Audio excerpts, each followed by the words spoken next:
Namaste. Welcome to AR's news channel. For more latest updates please subscribe. ఫిబ్రవరి 18 2025 నాటి భారతీయ stock market తాజా వివరాలు. సెన్సెక్స్ 30 పాయింట్ల పెరిగింది.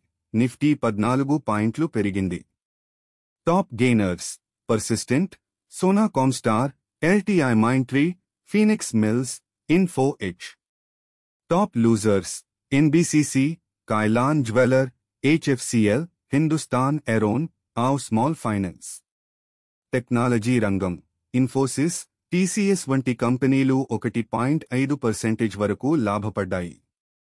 బ్యాంకింగ్ రంగం SBI, HDFC బ్యాంక్ షేర్లు స్వల్పంగా పెరిగాయి.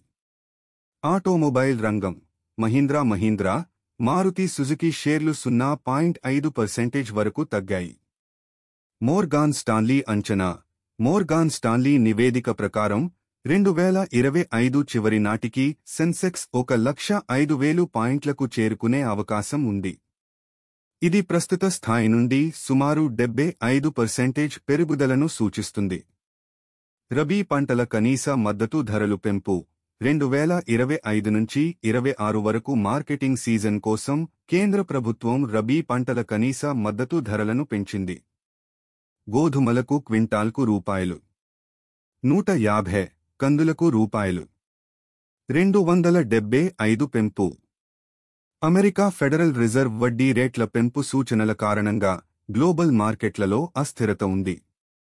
అమెరికా మార్కెట్లలో పెద్ద పతనం సంభవిస్తే భారతీయ మార్కెట్లపై కూడా ప్రతికూల ప్రభావం పడే అవకాశం ఉంది. టెస్లా కంపెనీ భారత మార్కెట్లో ప్రవేశించేందుకు సన్నాహాలు వేగవంతం చేసింది. తాజాగా న్యూఢిల్లీ మరియు ముంబై నగరాల్లో షోరూంల కోసం అనువైన స్థలాలను గుర్తించే ప్రయత్నాలు ప్రారంభించింది.